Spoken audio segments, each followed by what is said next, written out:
Здравейте! Намирам се долу в градинката. Горе с тераста приключих с доматите за тази година.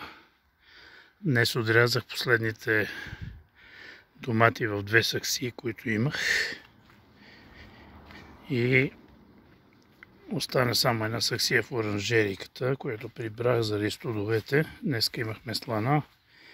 За тази година това ни е втора слана. Но целта на това видео е да покажа какво направих за подготовка за следващата година.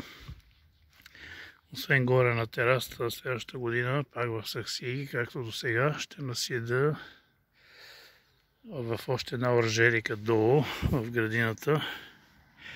За целта още лятото купих.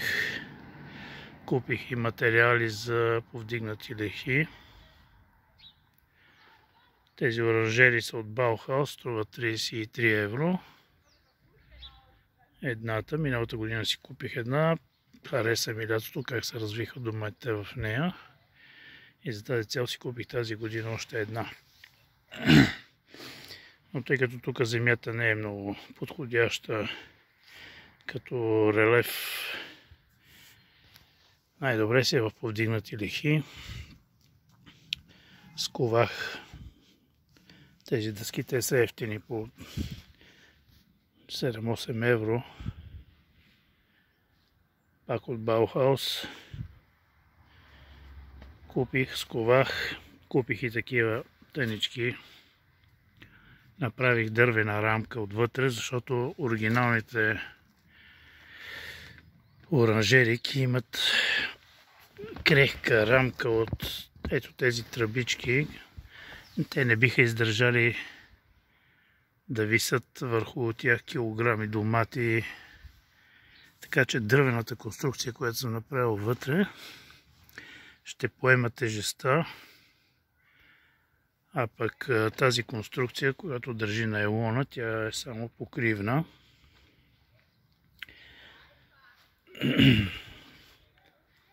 И така две оранжерики сковах.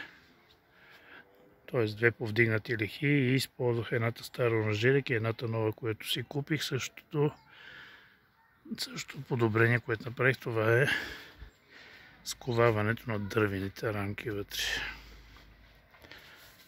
Тази година от около 70 корена докарах 80 кг домати, което за някои хора ще кажат, че е нищо, ама за моето домакинство това е твърде много. Дори раздавах на познати домати, на съседи и съм много доволен. Каква е подготовката, която направих за следващата година? Ме питат някои във Фейсбук. Тук ми е компоста с трева, остатъци от домати, растения, всичко, което изхвърлям. А съседното място беше пълно с земя, което е от стар компост. Ето тази земя изгревах. Сега изхвърлих тук последните домати. Тази земя изгревах и с тази земя напълних до тук тези повдигнати лехи.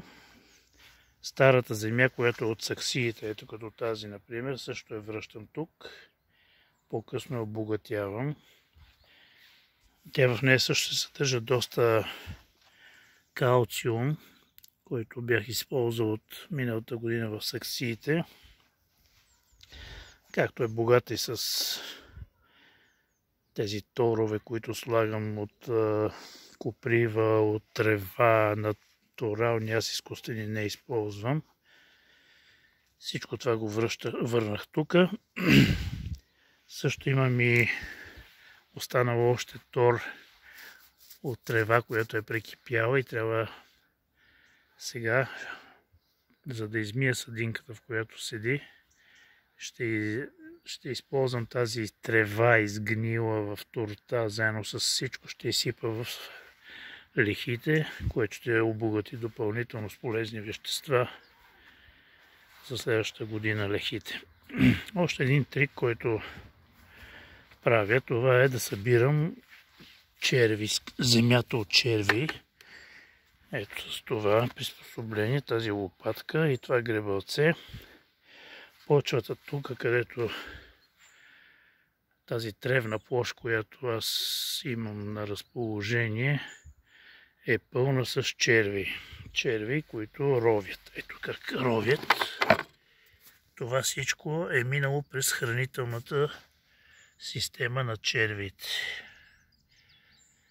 Тоест това е тор, обогатена от червите с полезните вещества от листа, тревички и всичко, което са яли.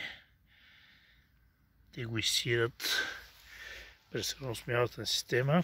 И тук земята е пълна. До сега съм събрал доста кофи с такава земя. Имам и още за събиране, така че днес, като последен ден преди дъждовния сезон,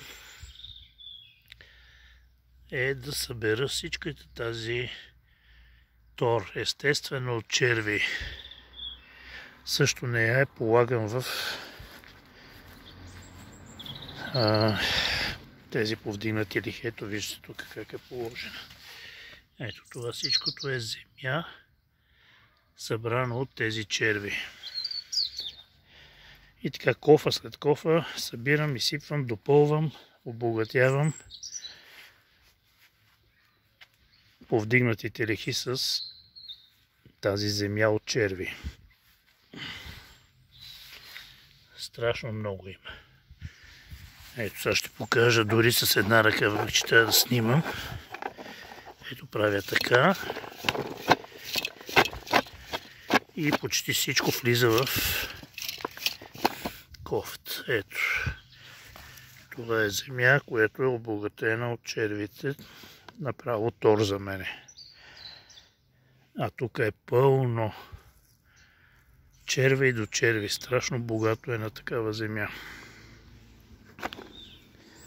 Дори не искам да ходя на там, защото още не съм я събрал.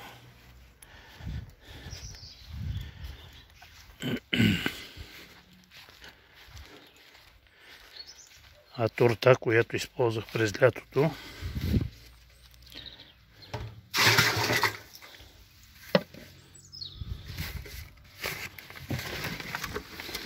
ето имам тук още.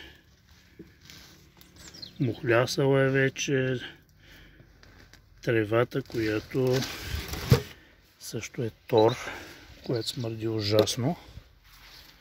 Сега не я усетих, защото е студено, но всичката тази трева ще влезне в оранжериите. Това всичкото е натурална трева, която тук съм стригал и съм е слагал да гние с вода и коприва малко.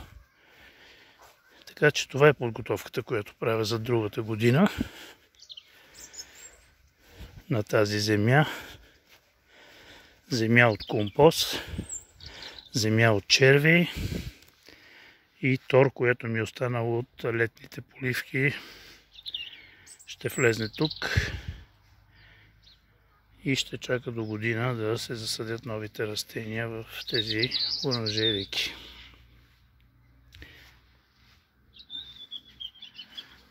Това е, което исках да споделя днес.